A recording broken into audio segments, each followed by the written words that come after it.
Ladies and gentlemen, in this video, I'm going to be giving you guys two crazy lockdown builds that you can use in NBA 2K25. Now, quick disclaimer, I'm going to be upfront to you guys about everything. We don't fully know how cap breakers work yet, so there might be a few tweaks to this build when the game fully comes out. I'm just showing you guys what the best lockdown builds are going to look like in NBA 2K25. I'm giving you an idea. I'm going to tell you guys what other creators are not going to tell you guys. Do not copy anyone's exact community day build because the builds will change as soon as the game comes out when we find out more information about cap breakers and so on. I'm just keeping it real with you guys. I don't want you guys to waste money. I want you guys to know what you're getting yourself into. Now, in this video, I'm going to be showing you guys two different lockdown builds. One of them gets every badge Hall of Fame, or not Hall of Fame. Now it is Legend. And then the other one is just a kind of a different version of that build. You'll see. Let's get straight into it. Now, the first build that I'm going to be showing you guys is the one that gets every badge Legend for defense. Position, you're going to want to go with small forward just because most lockdowns are at that position. And then height, you're going to want to go with 6'6" to allow you to be a little bit fast. You're going to want to go with 197 pounds and then a 7'2" wingspan because you still want to have those long arms to get crazy shot contests. Now, we'll go in order of each category, so let's get started. For the finishing, lockdowns don't usually have the most amount of finishing because you want to put as much as you can on the defense. But the thing is, you are going to get sent on a lot of backdoor cuts, especially on lockdown. You're going to be in the corner for most of the time on offense. So that 72 standing dunk will allow you to get bronze rise up, and you also get, I think, 4 different standing dunk animations, which will all allow you to animate in the paint and get dunk animations, which helps a lot because you're usually going to have a point guard guarding you, and when you have a point guard on you and you have a 72 standing dunk and bronze rise up, you should be able to dunk as much as possible. And I think the 62 driving dunk also goes up with, I want to say, speed or agility, so you just have that off rip. And then 62 driving a dunk isn't that bad. You're gonna get a lot of rim I can't fucking speak. You're gonna get a lot of rim grazers. Now, for the shooting, make sure you listen closely. I went with a 79 3-point shot. Now, the reason I did that is because you can see that the build can get a little bit more 3-point shot, but the thing is, with the new cap breaker system, you can actually bring this build up to, I think, an 82 or an 83 3-point shot, which should allow you to get all of the great bases for spot ups in the game. Like last year, Ben Shepherd, I'm pretty sure you needed like a 79 3-point shot to use, but to also put the good upper releases on it made it go to like 82, which if you want a certain jump shot, you can just put your cap breakers on your 3-point shot to unlock whatever jump shot you want. And you guys know me, I think putting mid-range on a build is always a waste. I don't think it's a good idea. I think it takes away way too much from the total 99 overall rating because you already need your 3-point shot up high, and then to put your mid-range from right now is a 69, and then you'd probably be able to upgrade it to like probably at 88, 89 overall. That would be insane. It would take away so much from this build, and you probably will not be able to get all the legend badges that you do end up getting. And then this build is also going to be used in Pro-Am by a lot of people, so I ended up putting a 71 free throw on it just so you could hit your free throws. Now, for the pass accuracy, I only put a 50 pass accuracy. That's because lockdowns are not really going to get the ball on offense that much, and in past years, every lockdown has a very low pass accuracy. Like literally, when I was in the 2K League, the builds that were in the game, they had a very low pass accuracy. All of the comp lockdowns, they always put low pass accuracy because you don't really need your passes to be crazy. If you get the ball, chances are you're just going to be resetting to your point guard anyways, running up right up to him and then handing him the ball, trying to avoid a turnover at all costs. So you don't have to worry about the pass act. And then the ball handle and speed with ball, I mean, it's cool, but it kind of goes up with the speed and agility. So I actually didn't want that to be upgraded because it takes a lot away from your build, but it goes up with your speed and agility. So no, you know, maybe sometimes you do need to end up getting a bucket. Maybe you get a good sig at 70 ball handle. Who knows? Maybe you get LeBron step back or something. But the main part of this build, the reason that you guys clicked onto this video, the defense. Now, to start off, the interior defense is a 63. That's just because you don't really need interior defense on a lockdown ever. Anybody who plays competitive 2K knows that lockdowns, they don't put block on their build. They don't put interior defense on this build. Sometimes they maybe put a little bit of rebounding, but it's all about perimeter defense and steal. So 63 interior defense is kind of calm just in case a point guard tries to drive on you, because most point guards that you're going to be guarding again, they're not really going to have much layup. So all you need is a little bit of a contest. Like I said, you have a 7'2" wingspan. There's no way that you cannot get a contest up and get it stopped with a 62 interior defense. But the main part of this build, the perimeter defense and the steal. Now, the first thing that you guys will notice is that I have a 98 for each stat. Now, like I said earlier in the video, cap breakers are going to be a big factor for this build because you need 99 on each stat to get all of the all of the legend defensive badges. So my original plan is to put a cap breaker on each stat, but the thing is, we don't know how many cap breakers you get off rip. We know that you get 15 cap breakers off total, and we know that they're linked to rep rewards, but I don't know if maybe you get 3 cap breakers off rip, or maybe you have to wait about a month into the game till you get your first 5. I don't know how quick you get them.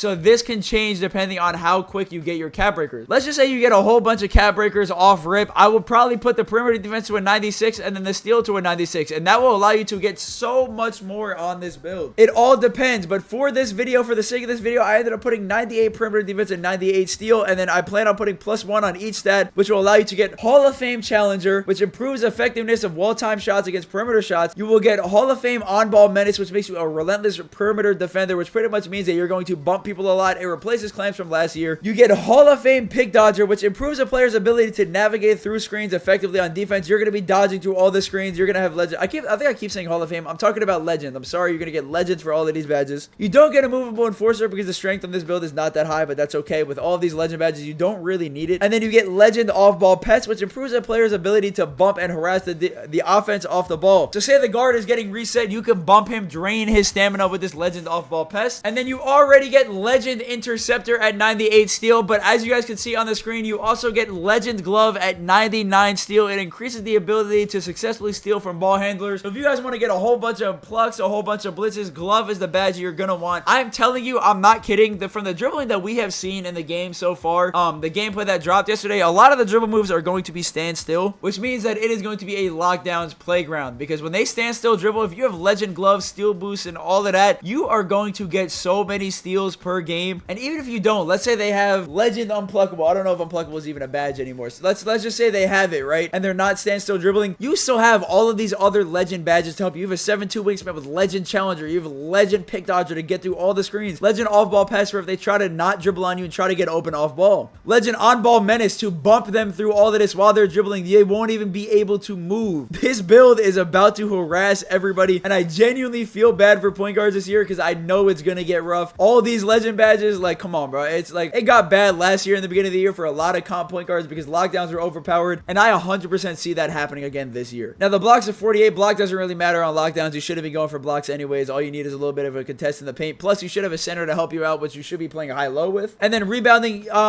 like I said, if the cap breakers do end up changing, you could change the rebounding and put it a little bit higher. Rebounding actually is really good in stage. I had a friend last year who had really high rebounding in the stage last year, and it helped us out a lot. He saved us so many possessions. So who knows? Maybe if the cap breakers do fix, you can, or not fix. If the cap breakers, you do find out that you don't need to even put the stats this high, maybe you can put up rebounding, maybe you can put up 3-point shot if you want. Who knows? It's up to you guys. Use these builds as a template. Now, for the speed and agility, these stats work differently than they did in the last few years of 2K. They actually do what they're supposed to do now, which I know is like, oh my god, that's so crazy. It's really not. It's just they changed it. Speed and agility are both off-ball pure stats now. So when you have the ball, it does not matter. It only matters when the ball is not in your hands. Speed is when you are at full stride. It's when you reach your full, your full stride. It's how fast you can run up and down the court or from corner to corner, baseline to baseline, wherever. And then agility is lateral movement, how quick you can move left to right, how quick you can accelerate and reach that top speed. So what I did was I put the agility higher than the speed because as a lockdown, you're going to be playing a lot of left-right guards, and this agility is going to help you keep up with all of them, especially paired with all of these Legend badges. And then the speed, you still need to be a little bit fast. You're not really going to hit that top speed much as a lockdown, but every now and then you are going to, and you want to still be quick enough because we don't know what kind of dribble moves are going to be in the game this year, so who knows? Maybe you need to stay full speed to, lock in with a point guard. So I went with an 89 speed and then a 92 agility. The strength I didn't really touch, and then the vertical I also only put to a 60. You don't really need much vertical.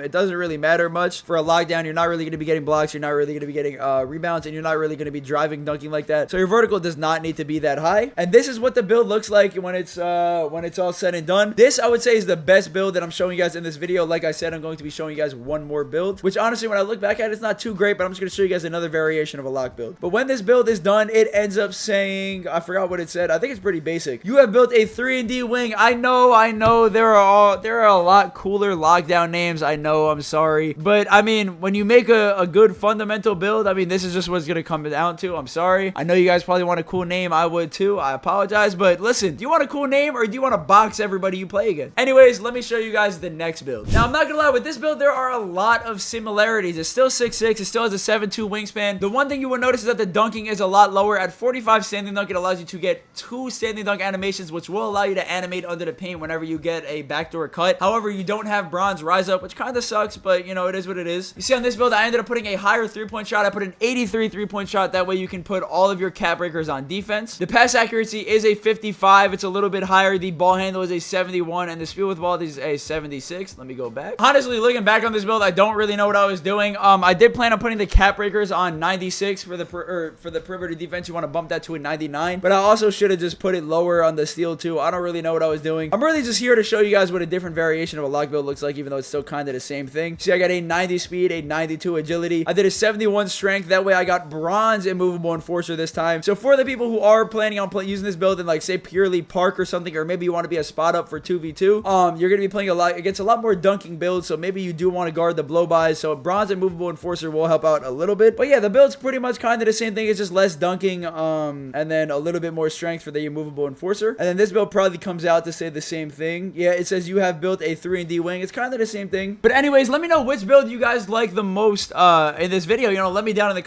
down in the comments. Thank you guys so much for watching this video. Thank you guys for all the support. Hey, listen, I promise you this 2K25, I'm going stupid. Plus, I also have so much more content to show you guys. I went to community day. I got like 8 hours worth of footage. I got 10 plus comp builds that I'm going to be showing you guys on stream and through my YouTube channels, through my videos in the next few days. So make sure to stay tuned with that. I got a whole bunch of gameplay, 2v2 in the my court, me and Fana versus Cheeseaholic in Hollywood, and then we got a 3v3 tournament in the my court to show you guys. It's pretty much whoever wins the tourney gets a logo day one, and I'm not gonna spoil it. It was me, Fana, and Tough NYC. That was our team. So I have a lot of footage to show you guys, so make sure to check that out. Also, I'm probably live right now as you guys are watching this video, so go check my Twitch, twitch.tv/Igymo. Link will be in the description. I'm going to be answering all questions about every build. I'm going to be showing you guys all of my builds that I got, even before I post them on YouTube, because I want to spread it out to the community. So thank you guys so much for watching. Make sure to drop a sub, turn noties on. We're going stupid 2K25. I love y'all. I hope you have a great day. Stay safe and peace out.